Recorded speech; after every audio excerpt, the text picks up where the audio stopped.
It's a completely different world. Kenny Omega is the planet. Chris Jericho is the whole universe. I'm the alpha. Alpha versus Omega. It's not just a catchphrase, it's the truth.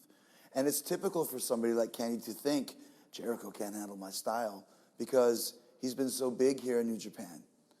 But he's big with Okada and Naito and Tanahashi. That's great. There's 4 guys, 5 guys, 6 guys. I've been great against 50 guys, against 100 Hall of Famers, some of the greatest of all time. Kenny Omega can't even lace my boots up when it comes to that type of respect and that type of experience, that type of knowledge that I have. Hello and Happy New Year, and welcome back, everyone, to the show to watch. I always say watch, the show to listen to. Holy shit. You want to be visual so bad. It would be nice. Maybe 1 week. Yeah. Maybe closer to Mania, maybe. We do a nice little Instagram. Yeah, I think that'd be dope. But yeah, let's do that. Yeah, let's do that. Let's table that and bring it back in April. Welcome back to the A Show, our first show in 2018. Welcome back to everybody. Of course, your host is me, of course, Justin, and Meelz on the other line. What's going on, Meelz? Happy New Year. Happy New Year, man. I'm in a snowstorm. Oh yeah, the snow bomb or whatever the hell it's called. Bomb, cyclone, whatever salacious name they're using to describe it this time. Last year it was polar vortex. Then there's like nor'easter, which I don't know. I don't get the names, but I'm here. I've survived. I'm possibly in the most New York setting ever because I legit am trying to clean my Timbs. Oh God! Also, my neighbor upstairs is playing like Dead Presidents. So it's just like the vibe is completely set for a very New York winter. You guys, it's the coldest winter of all fucking time. A lot of climate change, a lot of weather change going on in the world, and of course a lot of actual change going on with the A Show. Just to announce here, since this is going to be the first show that is actually under the new labeling, this is actually now under the RNC Radio label and network. That I am starting with Meelz and a couple other guys. So now when you see this on the feed, or you'll see it on SoundCloud, or you'll see it on iTunes, it will be under RNC Radio. There are going to be a lot of different shows that are coming out on it, on this banner. And the A Show is the first, going to be the inaugural. This is going to be inaugural kickoff to that. But beautiful. You might have to resubscribe too. I just know with RSS feeds things, like you might have to resubscribe. So if you don't see anything updating, you might just have to resubscribe. Yeah, and of course the links will all be there. The old shows will also be there as well. I might have to go back and restart the A Show thread on Twitter because all of the URLs are different now. But I'll do that this week, and you'll be able to find in a nice handy dandy thread for you guys to click on all the older shows. And we're doing this a lot more professionally in 2018. As you can see, we're doing it really big. So thanks for being on this ride with us, and hopefully you'll join us for the other shows that will be on the network, and you'll join us for the other things that we'll be doing as far as content. That's playlists, that's interviews, that's shows, everything that we do. I'm just really excited about it. I love it. I'm glad to be a part of it. We're all glad to be a part of it, and stay tuned for more with RNC Radio coming, and the A Show, of course. Yeah, the A Show. But I mean, let's just get right down to it. We had a pretty big day, or pretty big night. I think I'm pretty tired from watching, of course, Wrestle Kingdom 12, which aired last night, a little bit under 24 hours ago, and from the Tokyo Dome. But we also have some other housekeeping things to talk about on No Holds Barred for the A Show this week. It was going to be a pretty light WWE show also, so if you're not ready for that, then you'll probably listen to this and leave, but you probably won't, because you probably watched Wrestle Kingdom as well as we did. But the first thing on the slate are the NXT tapings that are going on tonight. I can say that these go-home tapings are pretty eventful, and they're filling out the card. Have you seen any of the spoilers? And don't worry, we're not going to spoil it for you guys. I've seen the spoilers. I'm intrigued. And that's all I'm going to say about that, because we can't spoil it. I would love to spoil it. I would love to put some spoiler tags over it, but I'm just not. It looks very intriguing.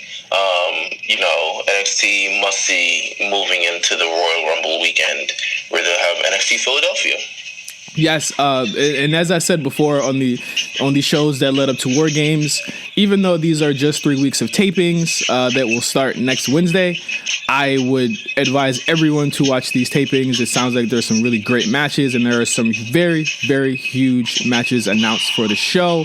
But of course, this week it was announced that Aleister Black will be facing Adam Cole on the show, and of course, you also have Andrade Cien Almas taking on Johnny Gargano in the main event. So those two are already announced, but the rest of the card will be filled out on the show, of course. Do you feel like they should, or maybe it would be nice, just some ECW? I know everyone from ECW is at least like the youngest age has got to be like 41 years old by now. Like everyone is like way past like the hill. Would you be disgusted or a thing if they brought in an ECW person and say, hey, we're going to pop the Philly crowd, and NXT is a good way to do it? We're kind of going right into spoiler territory, but I think that because I didn't see that. I literally just.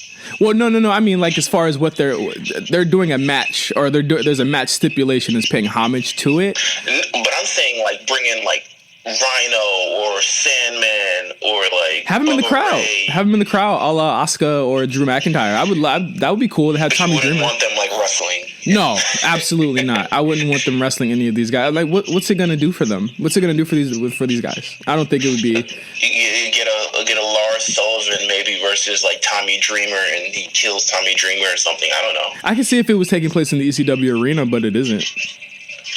I mean, Philly's a good town. All right, we'll see what happens. The Royal Rumble's in Philly, so I expect some extreme alumni, whether, No, that would be dope. That would be dope if some ECW guys showed up in the Rumble. That'd be fire. I dig it. But then again, but with the way that the rosters are so bloated, like that would be taking away a spot from like a Ty Dillinger or somebody. I'll be honest, Ty Dillinger, he came out last year. I think we've. That was his spot right there. That was it. That was his spot. Literally, it's like, what do you do now? Is he going to come out number 10 again? Really? Like, that was the spot. Like, they made it. They got it. If Ty Dillinger sits this year out, I wouldn't be mad if they brought in a surprise or something. Like, past surprises, we've had, like, DDP.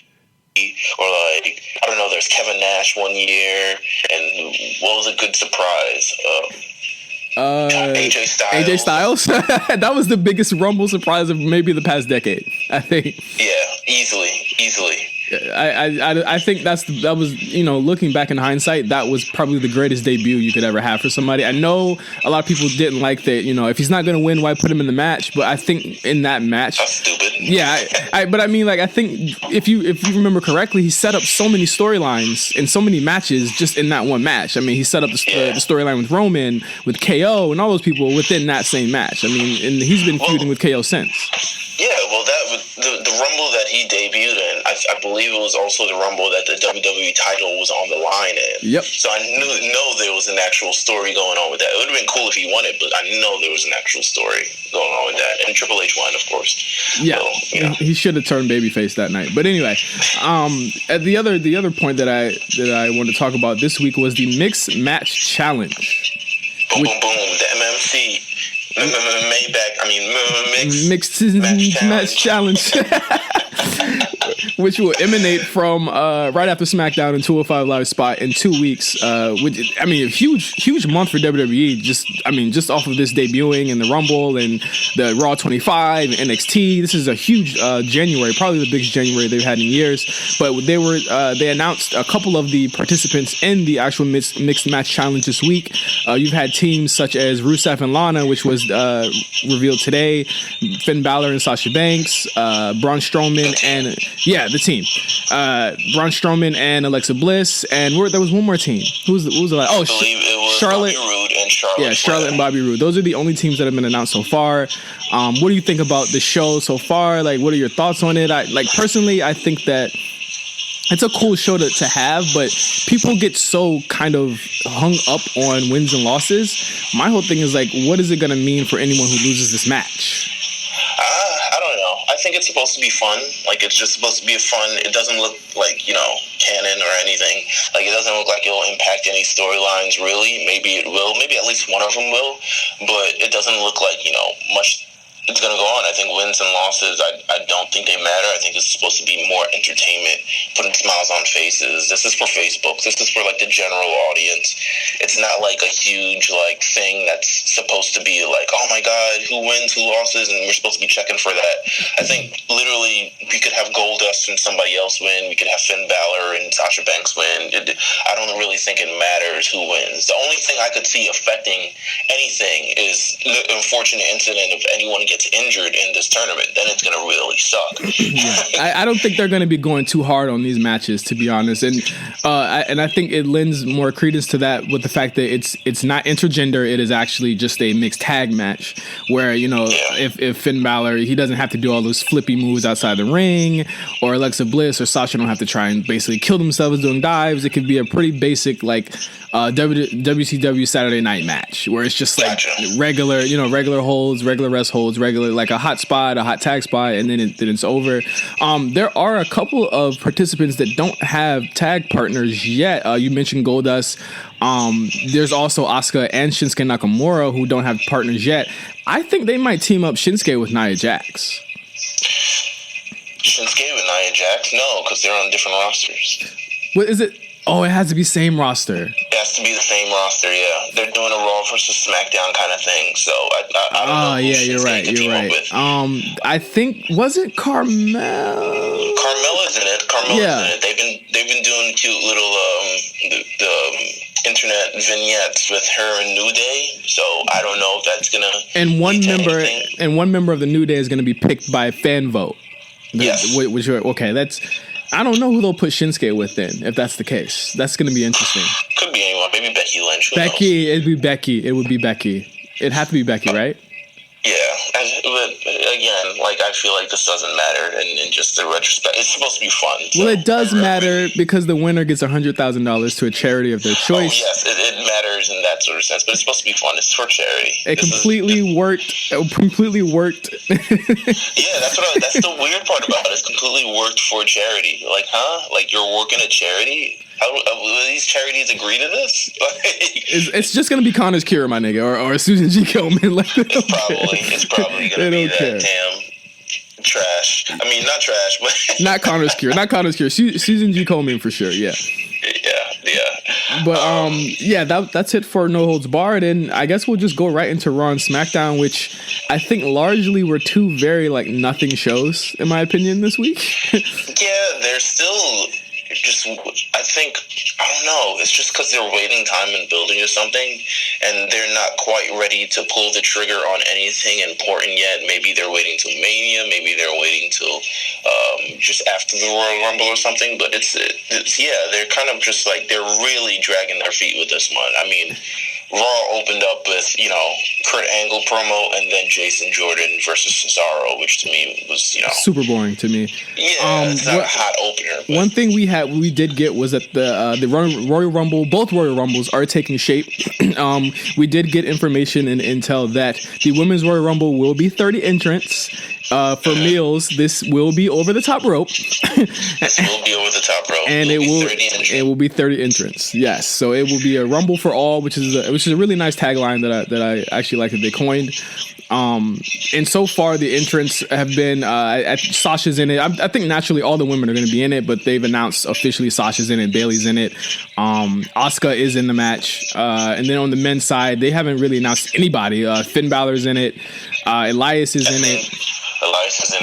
John Cena, Randy Orton. Yeah, that's it. Yeah, yes. I think, but I don't see why they do. For the women, there's max 20, 21, like, and it's supposed to be a 30-person Rumble. So I don't even know why we're guessing doing these announcements. Yeah. I think the biggest thing here, and one thing I did want to mention, which I didn't even put on the notes, Asuka and Alexa Bliss had a pretty even. I didn't enjoy the match, but I think the booking is way more curious in that you had Asuka beat Alexa Bliss on Raw on Monday clean, which to me sets it up so that Asuka doesn't have to win the Rumble because she has a title shot coming out of it at the next pay-per-view. I think she might even have a title shot waiting in these upcoming weeks. I think we could even see it on Monday on Raw. Who knows? Right. Because I think they're trying to get her out of the Rumble. I think they don't want to. Yeah, essentially, if you have Asuka lose the Rumble, it's kind of a blemish. It's not too big of a blemish because she still hasn't been pinned. But I could see them. She lost the Battle Royal. She lost the Battle Royal in NXT. Yeah, she lost to, she got eliminated by Eva Marie. Shout out to Ben Coyle. Never forget.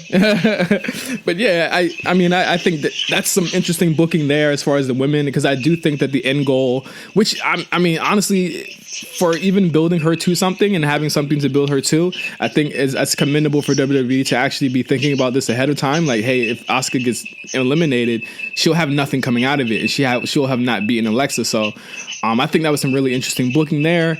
And I remain unenthused by the Brock Lesnar program. I think they did. I do not care about it. Finn Balor reunited with the club on Monday.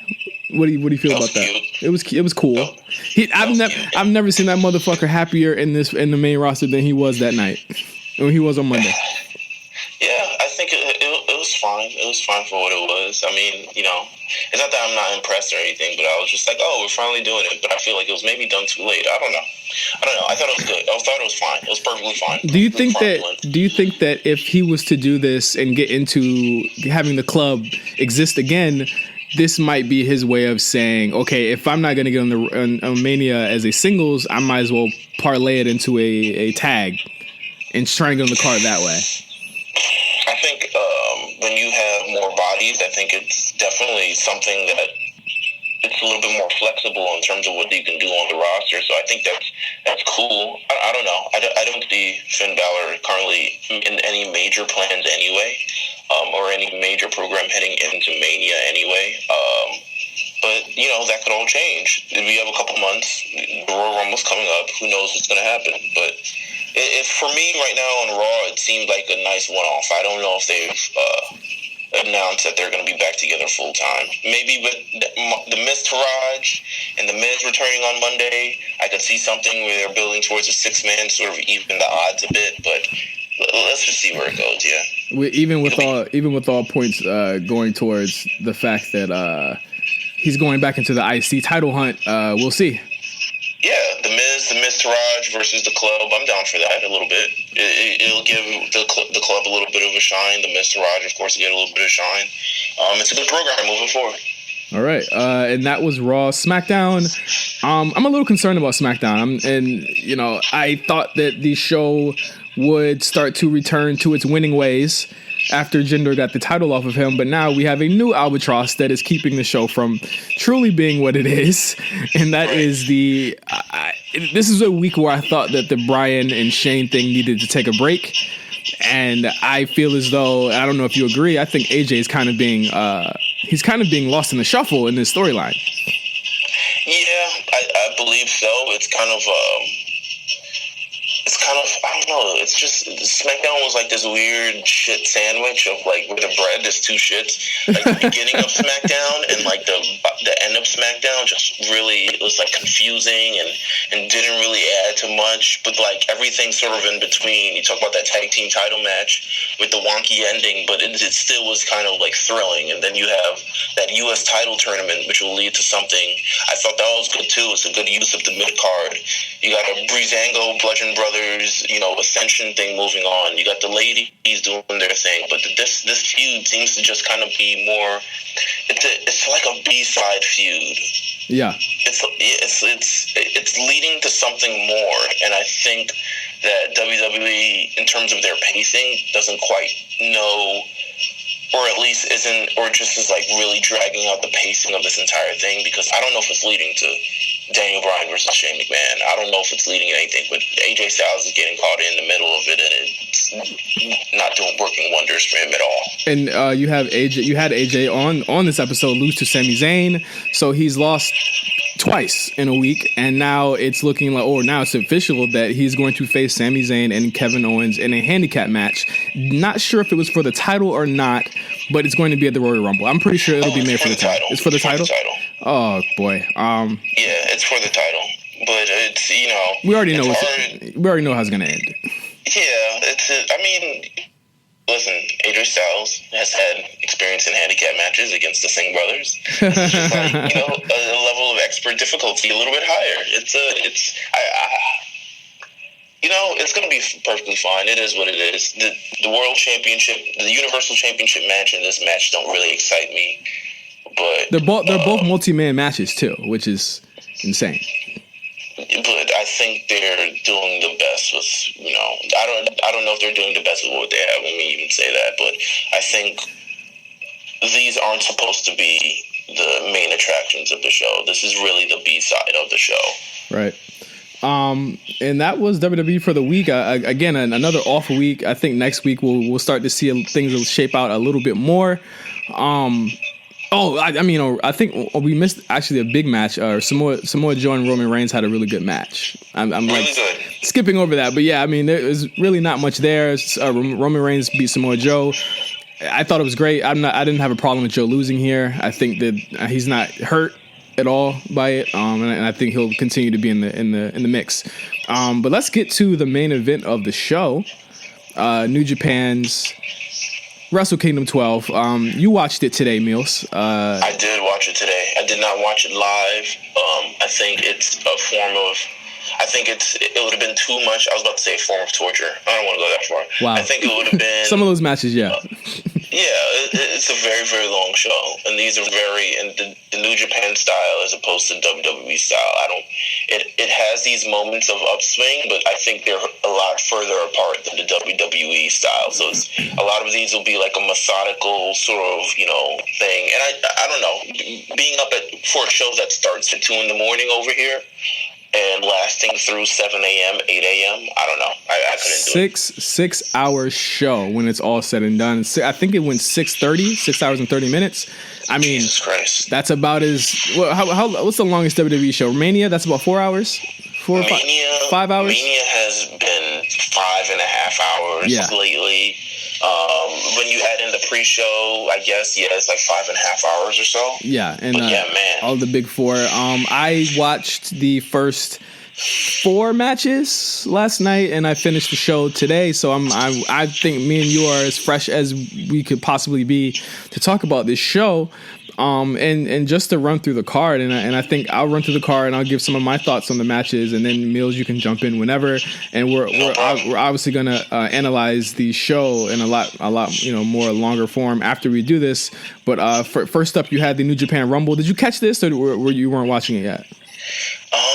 Let's see. I didn't catch it. I didn't catch anything live. I'm actually trying to find the card right now so I could just be here. I'll talk about it. Masahiro Kakihara, I'm sorry, won the New Japan Rumble, which is... I did not see that. Actually, I did not see that. Yeah, it's something that they do an hour before the show. It's about a 30-minute little sprint where a lot of people they just get a lot of guys on the card, and they have a couple of surprises. I didn't see it. I usually do not like or watch them, but last night I just kind of watched it. It was a nice little moment because Masahiro actually had cancer, and he beat cancer, and he actually came back to New Japan to win the New Japan Rumble in a nice little moment.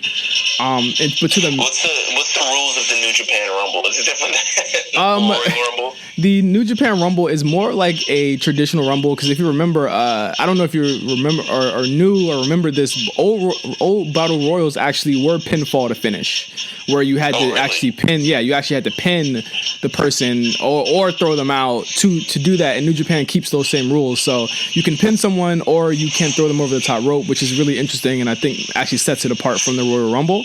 The actual intervals in which the people come in are like, they're weird because sometimes they'll be super long intervals and sometimes they'll be literally 15 seconds. So it gets a lot of people in and they get to do their shit, and you get to see a lot of like older wrestlers in there, like Jushin Thunder Liger or like Satoshi Kojima, Takamichi Noku. Yeah, and of course Nagata was in the match. Nagata actually won the Rumble 2 years in a row.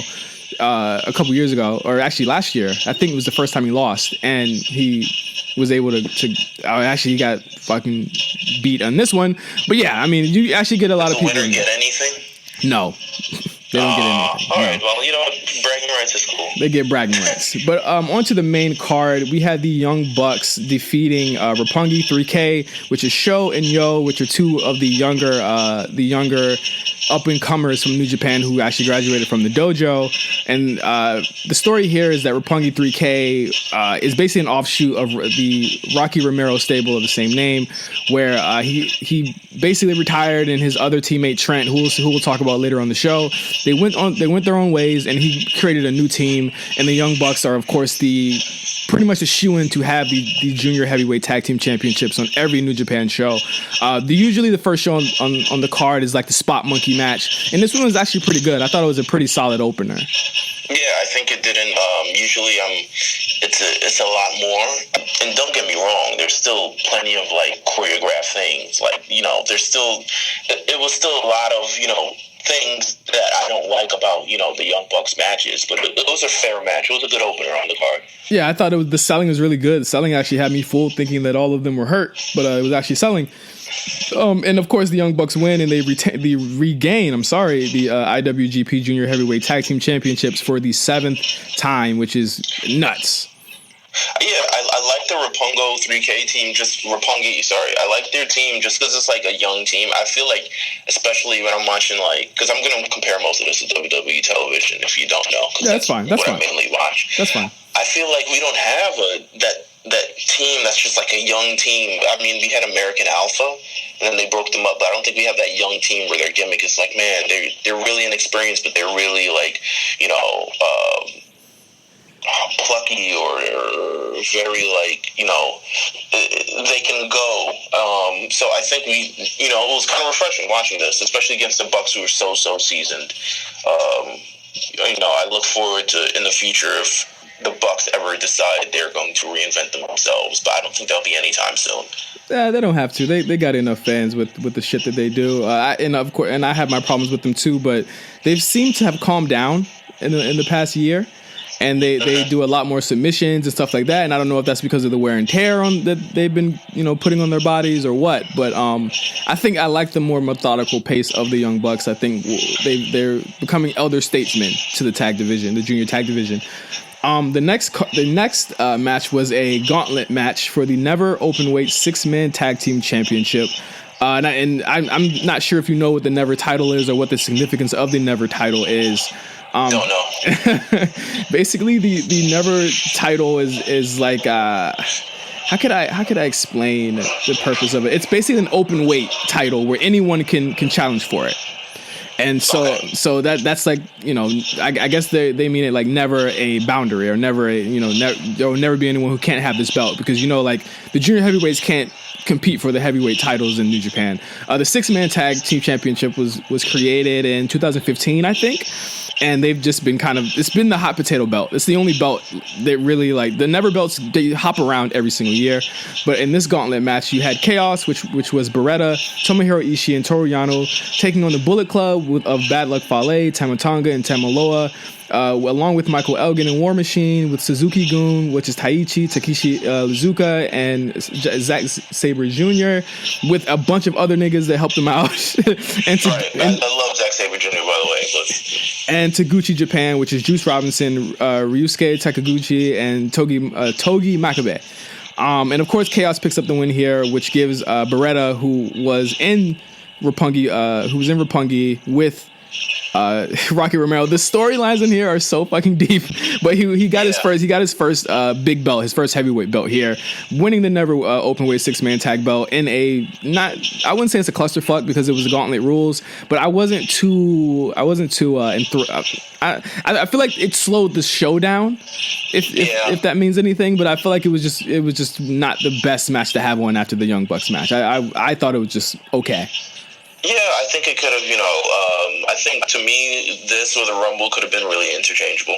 Yeah. And how did it feel? How did you feel not really being familiar with anyone on this match other than maybe Zack Sabre Jr.? Because he didn't get a lot. He didn't get a lot in this match. He didn't get to do a lot. He didn't get a lot at all, and no one really got much in. I mean, it was kind of I think who was the last group that came out? The Champions. The Champions. It was right. The Bullet Club. So other than that, I mean, I recognize a few people from the Bullet Club, but it's just, I don't know. It was kind of a lot. It was a lot coming at you very soon. Like, before I could know who people were, they were kind of eliminated. So, you know, it didn't, you know, it didn't do much favors to me. But, you know, I'm glad for, this is a match where, like got to be like 16 people get on the card. And, you know, is this something that they do? And it you know, maybe something that could happen on a WrestleMania one day. Who knows? Yeah. The next match on the card was a special exhibition match. They called it a handsome battle between Kota Ibushi and Cody with Brandy Rhodes. It went 15-08, and Kota Ibushi picked up the win. I've seen a lot of people on social media talk about, you know, Cody was great. Cody was awesome in this match. I think that people are saying Cody was awesome because Kota was giving Cody so much. I still don't see it. I think you've been giving this guy a year. He's in all the right and wrong ways. He's been doing this correctly, if that makes any sense. Like, he's really good at social media. He's good at selling himself. But when the fucking bell rings, his matches are literally the same thing. It's him doing chicken shit, heel shit, running outside the ring, doing a bunch of bullshit, doing, you know, completely dying on offense, and then basically having his opponent sell like crazy for him. And I think Kota was the perfect person to do this for, which is why it looked good. But the match just didn't do much for me. I think that Cody was on offense way too much. I think maybe Kota gave him a little bit too much. But I think the final stretch was pretty good. I ended up kind of like giving it 3 stars. It wasn't awful. I think Kota really saved it, and I think it was a really strong win for Kota Ibushi, beating Cody, who had never lost a singles match in New Japan. How'd you feel about it? I think Cody is, and I agree with you on most part of it. My issue with Cody is, I think he's great, you know, speaker. I think he's a great, you know, getting something across, getting something, you know, getting to a certain point.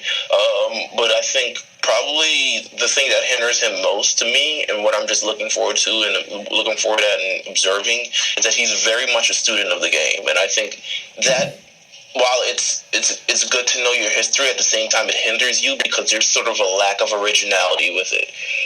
I think he borrows a lot from a lot of old school things, a lot of old school tactics. You know, he borrows a lot of things, but there's nothing that really have, you know, he's built on his own. I think we need something that's like originally just Cody, and that just his offense as well. I don't think his offense is really, you know, super strong. I think, to me, he's better as a face than he is as a heel. I don't believe him. I think he's a jerk as a heel because he's kind of naturally a jerk anyway from time to time. But I think as a face, you believe him more because you believe that fire, and you want to believe in Dusty Rhodes' son, and you want to believe in all of that things. You know, he's got a great looking wife. He's got everything moving forward. I thought Kota Ibushi was great in this match. As he is always, I'm very, like, last time I saw him, obviously, was, you know, Cruiserweight Classic a couple of years ago. And, you know, I was surprised. He was like one of the guys who were just like, I'm sure Triple H was like, hey, you want to wrestle over here? And he was just like, nah.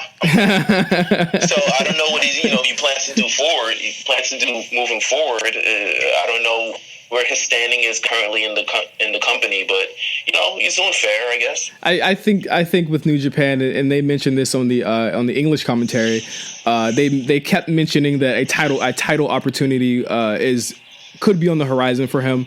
As far as beating, he beat Cody here, and I think that's a pretty big win for him. Like, as I said, going into that, I do see him facing Okada this year. I'm not sure if it will be with him winning the G1 in this summer, or him just fighting or facing him over the summer. It may be Dominion, but I do see him facing Okada this year, and possibly setting the stage for him and Omega to finally go at it, which I think we're all waiting for, and I think that's probably the most anticipated program that we want to see in New Japan in 2018. The next match was LIJ, which before hold on, I want to give sort of a preface before these next 4 matches. Out of the next 4 matches, I only watched one of them. Oh my god! And I'll tell you why. Just because it's like there was a lot of sandwich. There was a lot of people that I didn't really care to see. when we get to the Jericho Omega match, I'll probably tell you why I didn't watch these matches, but I'm just letting you know beforehand. So, I'll give you a very brief synopsis of what I think of these people.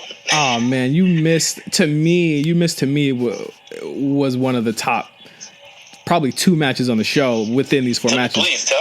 But I'm gonna go back. But I'll start with the actual IWGP Heavyweight Tag Team Championship match, which was LIJ, which was Evil and Sonata defeating the Killer Elite Squad of Davey Boy Smith Jr. and Lance Archer. I felt the right team won here. I think that Sonata and Evil have a huge upside. They are both 29, or they're one of them is 29. I think Sonata's 29 and Evil's 30.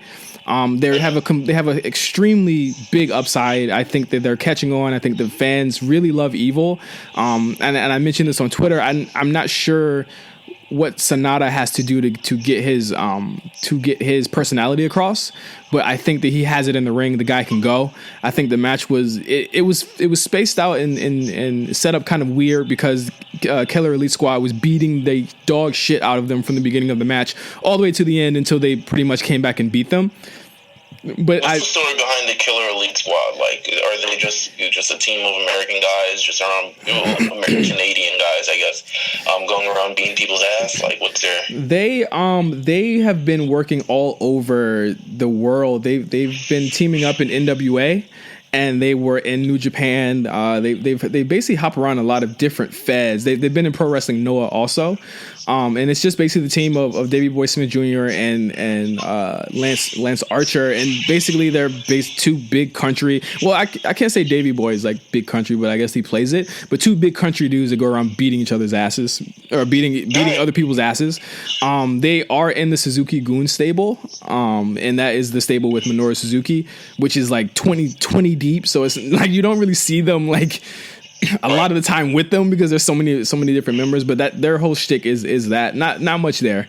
But they are 2. I think they're tremendous athletes. I really do like their style. I think that they work a really interesting big man style. That they're not always having the greatest match, and I think this wasn't the greatest match. But I do love the urgency they had with putting away LIJ as soon as possible.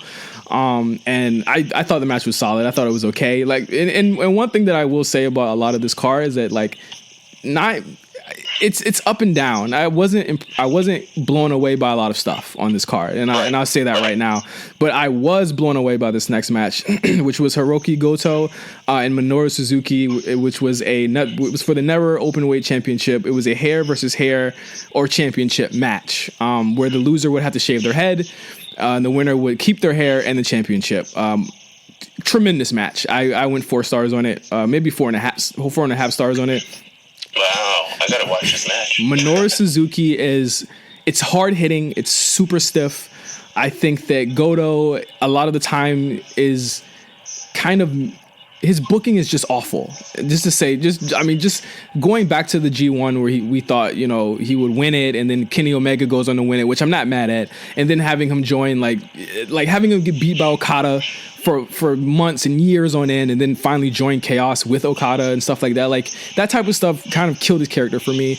And a lot of the time his matches aren't super great, but when he's at the Tokyo Dome and he knows people are watching, whether it be the G1 or Wrestle Kingdom, he shows out. And I think that he and Suzuki, who Minoru Suzuki is one of my favorite wrestlers of all time, they really fucking go at it. And I think what I loved most about the match is that Suzuki was just this unrelenting asshole who was just from start to finish beating his ass, trying to kill the guy. And Goto coming back. There's a part of the match where he gives him a sleeper and he sits up on top of the turnbuckle with the sleeper applied to basically put him to sleep. And I thought it was an amazing spot, and it set up a lot of the offense that was to come in the match. I thought Goto played an awesome face here, a face in peril. And when Suzuki-gun came out to actually help, Yoshihashi came out, and that was a great moment that the crowd really bit onto as far as the near falls went. And I just thought it was a great match. I think that the intensity of the match and just Minoru Suzuki's work was just amazing. Of course, Minoru Suzuki lost the belt, and he went on to shave his head, and it was a pretty great moment. I thought the match was great. I think it was the best match to me on the show so far to that point. Yeah, I I watched the next match, so Okay. The next match was a match that a lot of people were not a big fan of when it was announced. That is the 4-way match for the IWGP Junior Heavyweight Championship. It was Will Ospreay versus Marty Scurll, which is Hiromu Takahashi and Kushida. I thought this match was pretty good. Like, I thought it was pretty good. And this is going to be a theme for the rest of the show. I was scratching my head at the booking here. But I do understand that you want Will Ospreay to get his win back on Marty Scurll. So of course, when Will Ospreay won the title, he had no wins over him. He was 0-4 against him. Yeah, he was 0-4, and you had to give him his win back. But I think a lot of the times I tend to go with what the fans want, and when I don't think there was anybody hotter in that match than Takahashi. I think a lot of the stuff that Ospreay was doing was getting like literally no reaction. But anytime that Takahashi was in the match, they went crazy for him. And I think that's just a testament to how great his character is and how great of a wrestler he is. I felt like he was kind of taking a backseat, and Kushida to a lesser extent, to the Will Ospreay Marty Scurll rivalry. And I thought, like, why not just make that a 1-on-1 match? But I thought the match was still solid anyway. I went about 3.5 on it. Yeah, I thought it was fair. To me, I'm not the biggest Will Ospreay. Yeah, Ospreay. I'm not the biggest Will Ospreay fan, just because I think, I don't know, my style isn't more. I think with him, psychology is kind of, yes, of course, our weekly, ambulance report.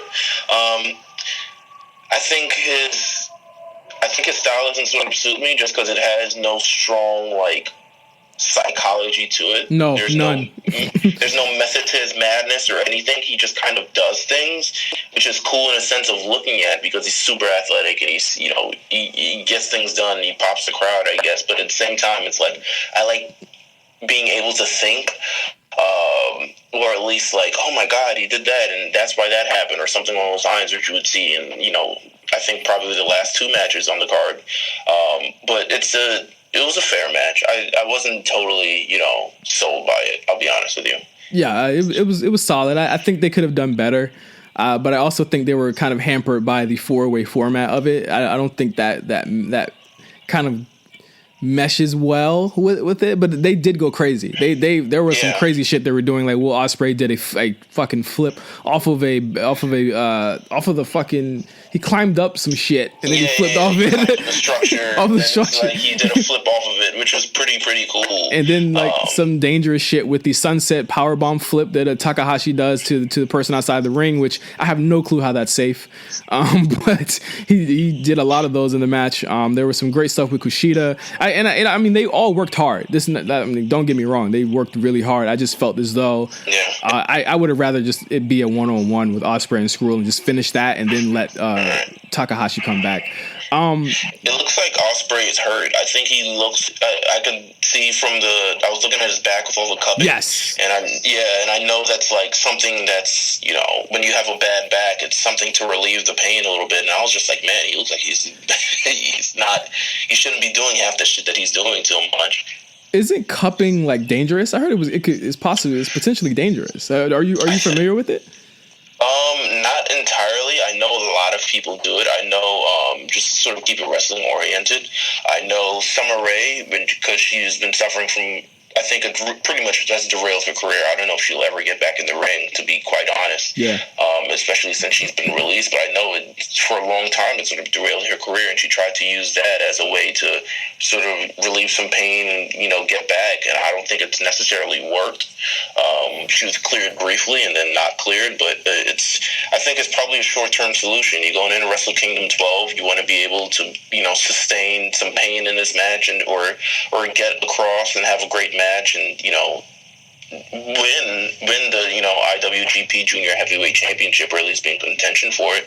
So, I think you do what you got to do, whether it's safe or not. I'm not totally sure, but it's a remedy, I guess. He is 24 years old. Let's just be clear here. He is 24 years old. That's crazy, and he already has back problems. That's wild. So, I just nuts. But again, kudos to those guys. They fucking went in.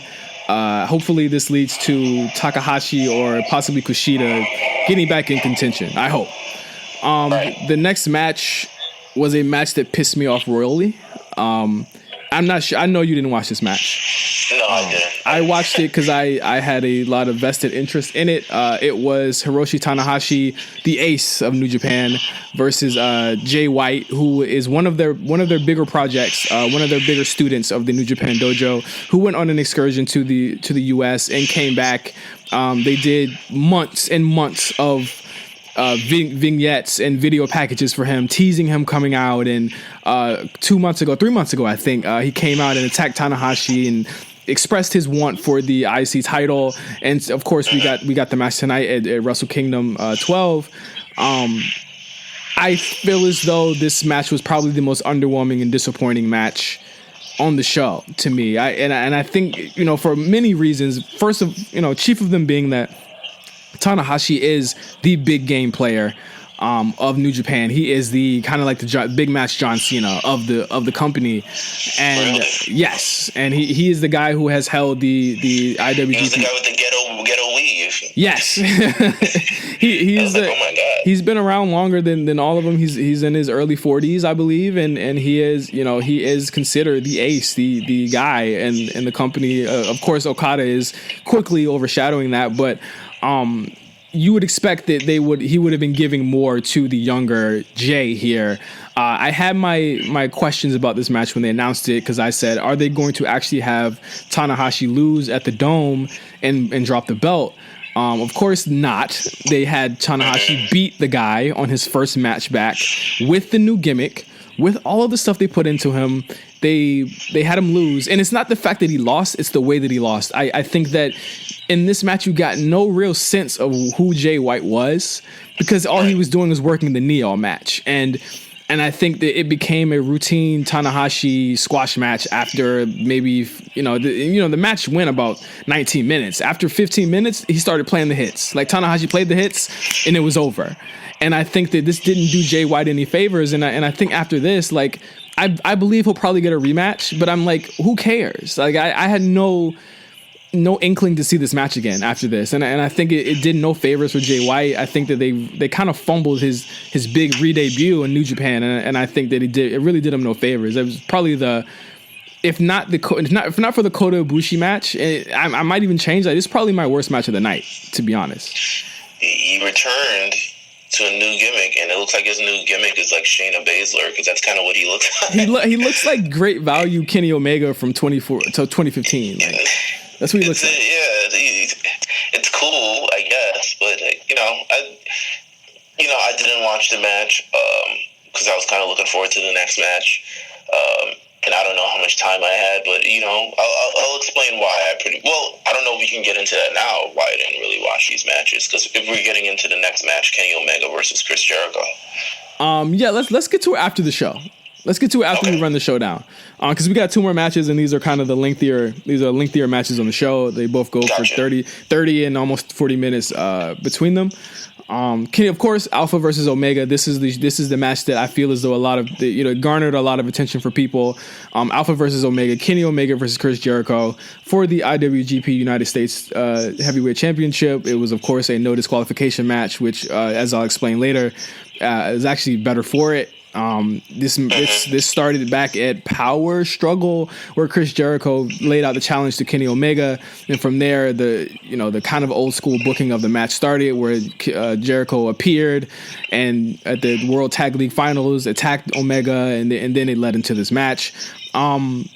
There's a lot of hype going into this match. I don't let's not discount that at all. I think that this was a tremendous match. I think Jericho was fucking tremendous in this match. He was someone that I have never seen before, to be honest. Right. Like, I think it's like definitely, unleashed a bit, especially not within the sort of WWE boundaries of what, Vince wants or something. And I'm not saying like Vince is like the be all end all, but I think you really got to unleash Chris Jericho. This was possibly his most aggressive entirely.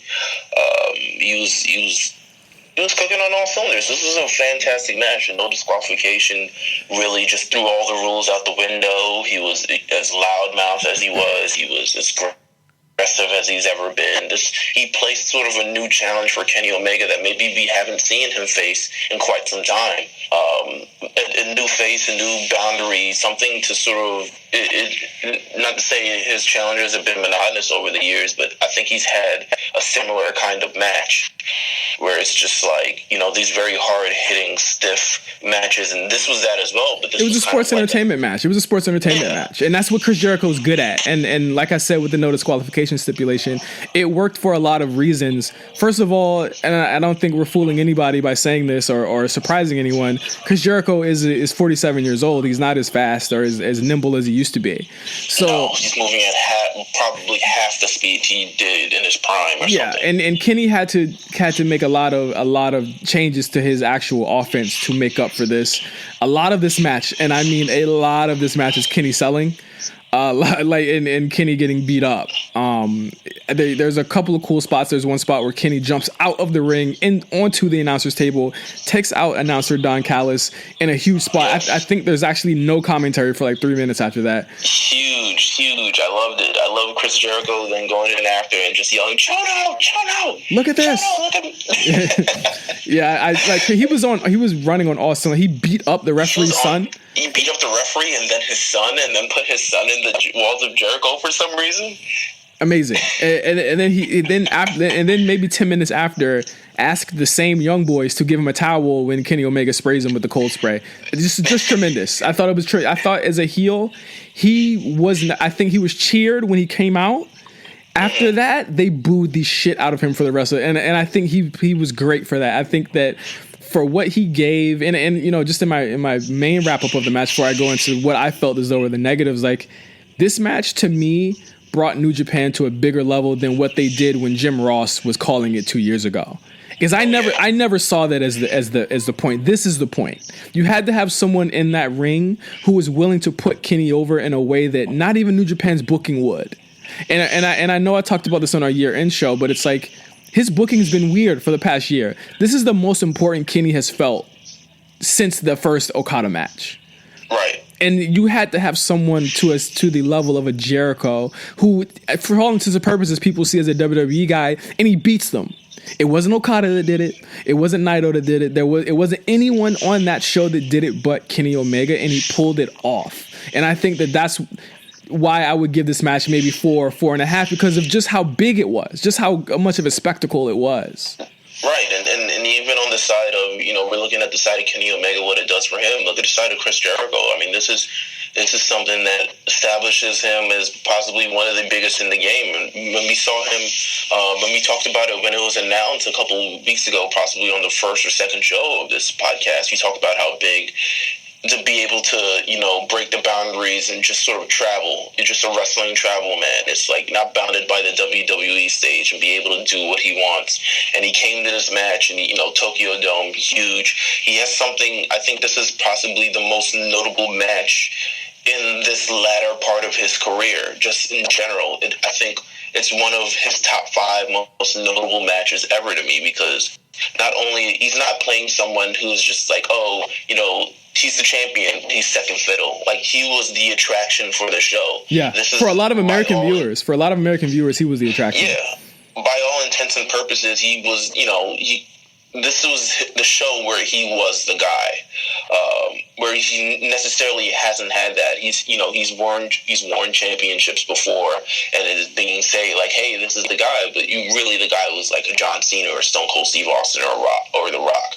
Like, he felt possibly at no point in his career has he felt bigger or a bigger part of the show or a bigger attraction or anything as he felt at this point in his career.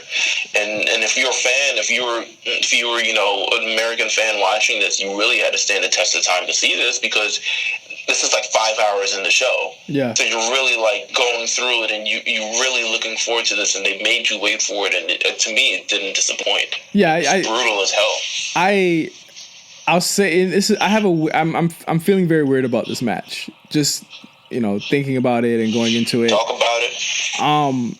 I will go 4 on it. I'll go 4 on it, just based on a lot of factors. But I was super underwhelmed by it. I think that, I mean, obviously it wasn't. It was too long to me. I think that 30 going over 30 was a bit too much. A lot of the match was spent with doing and I think there was one part of the match where I think there was a table spot where Kenny gave Chris the V trigger, a flash V trigger into the corner. He fell through the table. It could have ended right there for me, and I would have been like, that was incredible.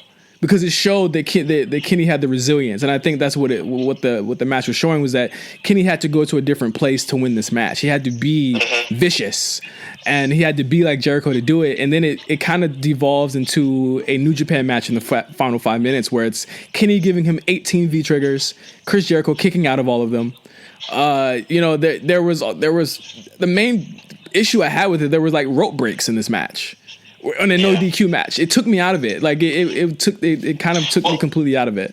So I was thinking about that too, in terms of I understand more of the rope break for this. I understand rope breaks for pins, because I feel like you can't get disqualified by keeping a pin on too long. Yeah, you're right. Yeah. But in submissions, you can get disqualified. So I kind of saw that. Like it took me a while to realize it, because I was also like, hey, there's no rope. Like we just talked about this, no rope break in the match. But it's kind of a different scenario when you're talking pins and submissions. Yeah. But I think it's from me watching it from my angle, and it's probably someone who doesn't watch a lot of New Japan. To me, it was a great match. And yeah, that's all I got to say about that. Yeah, I just think that as far as hype, I'm thumbs in the middle on it living up to the hype for me. I'm thumbs in the middle on it living up to the hype for me. I thought it was a good match. Did I think it was Kenny's best match in a while? No, I think it's more of an important match because of what it is, other than like why it is. And I think that I just feel like it was super dragged out. I think that a second match would be that match for you. Yeah. I think a second match when they sort of learned each other, when they've kind of when they've sort of established a bigger story, a bigger thread for it all, and it's kind of like the last year at Wrestle Kingdom 11, where we had Okada versus Omega. The first match, it wasn't the best match of the series, but the second match really sort of brought everything together. I think if they have one more go around, I think that could be the match for you. Yeah, I agree. I think they should go again. I think they should do it in Long Beach in March, if Chris wants to stay around. And I absolutely agree with you. But I do like the match. I think I rate that as my match of the night, along with the Minoru Suzuki match. But now going into the main event, which was Tetsuya Naito versus Kazuchika Okada for the IWGP Heavyweight title. I just want to ask how you feel about these slow-paced Okada matches. I do not think it worked here, especially after that last match. To me, out of context on this show, this match might have worked, but when you're getting into hour 6 of the show and they're still kind of like, feeling each other out or trading blows, and then going into, long stretches where there isn't much offense, I think it kind of takes away from the show. To me,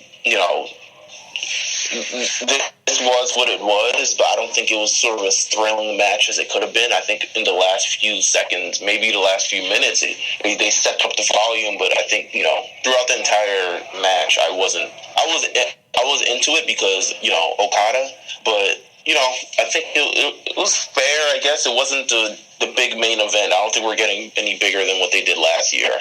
Yeah, and I think going into it, the commentary talks about how the over-under had the match going. They predicted it to be 5 stars and 6 stars. Which I think to me is wild, because I think it's like, not only is it stupid, I feel like this is a competition between people. They're not here to like, oh my God, stars. This is about selling the championship match and who wants the championship more. And it's a word. It's not it's not about like, thing to Dave Meltzer, and it's like, it's not about that. Like, who cares if it? Who's betting if it's going to be a 6-star or 5-star match? It's so idiotic. Like, to me that didn't matter. Yeah. But it's I don't know. I was kind of disappointed in not the match. I thought the match was really, really solid. I'd probably go like, not gonna lie, maybe 3.5 on it. I for two wrestlers that have been wrestling each other for a really long time and have really great chemistry and had a really great title feud for a short time last year. I thought there was literally nothing there to me that grabbed me here. You had Okada putting him in as Cobra Clutch for like 5 minutes. Then you had them laying on the ground. Then you had them trading forearms a lot. Then it was like a paint by numbers Okada match. And it was like, for someone who put together these great fucking matches last year, this just didn't do it for me, I think. And I watched this the next day. I watched this today. So it was out of context with the rest of the show. So I kind of watched it as a second half. I just thought it was, and then again, New Japan, I get them wanting to have Okada defend the title in the Tokyo Dome. He's done it 2 years in a row now, but also they've wasted 2 really hot talents 2 years in a row. Naito doesn't have a Jericho coming out wanting to wrestle him next year. You know what I'm saying? Like, Omega's gonna stay hot. Naito has been a 10-year project. He should have been in this spot 4 years ago or 3 years ago. I think it was 4. He should have been in this spot 4 years ago when he was facing him and they got shafted for Tanahashi Nakamura. He finally gets his spot, then he loses it. The crowd, and again, I go with the crowd. The crowd wanted Naito to win this match. Everyone thought it was going to be Naito's night. It was leading up to it, and then you have once again Okada breaking out of everything, Rainmaker for the finish. And listen, I don't complain about Roman Reigns. I don't complain about John Cena. But if you complain about either of those two guys, and you look at this guy who's lost twice in 1 year, and think that that's okay, matches are not. The booking's weird. It's just weird booking. Booking is weird. Yeah, it's kind of weird. I think it's more so, to me, it kind of makes the G1 look a little bit funny. Yes. You build a lot of momentum doing this, and the G1 is a big tournament. It's possibly one of the, when you see the Royal Rumble, this is like the equivalent of that sort of in Japan, and the crown's a winner, and crown's supposed to be challenging at the big event, and all this other stuff, but it kind of makes it when, the winners of those, don't win repeatedly. Yeah. Or it doesn't seem like, they have it's like they have a chance, but at the same time, it's like they don't. You kind of paint the picture, like, what is really the G1? Is the G1 really just to set up a challenger? Is it supposed to, are we doing the next? Like, what is necessarily the purpose of the G1? And maybe I'm looking at it weird because I'm not an avid New Japan supporter, and maybe they do business a little bit differently than most other wrestling organizations. But yeah, it kind of makes it look like. I mean, to me, just bare thing, just knowing what Okada is, and looking at Naito for the first time, I didn't see it. I didn't see him winning, but I had no context of anything that sort of was before that. I just didn't. Naito is tremendous in that he is a character that has completely changed who he was. From kind of like the spunky high flyer guy to the ruthless, and he was going at the neck, and it was, and I think in this match, like, the most underrated part was the excellent selling by Okada and the excellent work that Naito did on his neck. I thought that was great. I thought, leading up to the Destino, which is one of my favorite finishers in wrestling, period, was great. But then it's like, it becomes the same old Okada match where they're kicking out of Rainmakers and kicking out of Destinos, and then out of nowhere, it's a flash Rainmaker and he wins. I don't know if Naito will be any hotter than he was last night. And then you didn't give him the title. So I think it's the same thing that we talked about last year too. What was that? It's kind of similar to what we talked about last year. Yeah, but I think with Kenny it was bigger, or it might be on the same level because he was the first Gaijin to win the G1, And it's like you want to send the fans home happy, and they were ready for that too. But with Naito, it's been 10 years. Like, this has been a 10-year rivalry between him and Okada. It's like he finally beats him at the Tokyo Dome. It's a great story. Why would he not lose? Why would he not beat his title streak, so to speak, at the Tokyo Dome? I'm like, and I wonder if they'll wonder why he's not as hot as he was on the Wrestle Kingdom when he finally wins the belt. Like I feel like they kind of killed him here. I feel like they really did kind of kill him, and I don't know. I'm not sure where they go with Naito from here. He can't go to Kenny, or he could go to Kenny. I'm not sure. Like I guess we'll find out at tonight's New Year's Dash show. But yes, that was Wrestle Kingdom 12 in a nutshell. I feel as though the show is. I'm kind of leaning towards like a 7 for the show as a whole, whereas I went like 9 for last year's show. But this year's show was solid. I don't think it was beating any of last year's best shows. No, I think to me, and I was alluding to this. To me, kind of a one-man show. And that's not to discount any of the other wrestlers or anything else that was sort of built for it, but I feel like, to me at least, this was Kenny Omega versus Chris Jericho, the event. And I also anticipated the main event because the championship is on the line and Okada is as big as he is. But for me, it's just even looking back towards it, I don't think any of the matches, and maybe I'll go back to the Minoru Suzuki match and watch that. But I don't think any of the matches really just like dragged me in crazy, besides that Kenny Omega versus Chris Jericho match. But I'm a sports entertainment guy, so who knows? That was a sports entertainment match, and I think one of my like main questions was, do you think it started a possible rise in U.S. interest? I mean, you had Bleacher Report reporting on this. You had a bunch of different places reporting about this match in particular, and I do think it raised the U.S. interest a lot more than they did 2 years ago when they tried to do the same thing with having an American come in and from the WWE and do this. Right. I think it succeeded. It's the beginning. Yeah, it's the beginning, and I think they succeeded in getting people interested in this brand of wrestling. Do I think it was the strongest show? No. Do I think they have a lot of shows to come that could be? Absolutely. But I think New Japan's biggest problem right now to me is their booking. Is really, I don't think either company, WWE or New Japan, has great booking right now. But I think New Japan's is just actively working against some of the hottest talent that they have that are not in the WWE. Like you give Naito that belt and you give him a run, because that helps you guys out.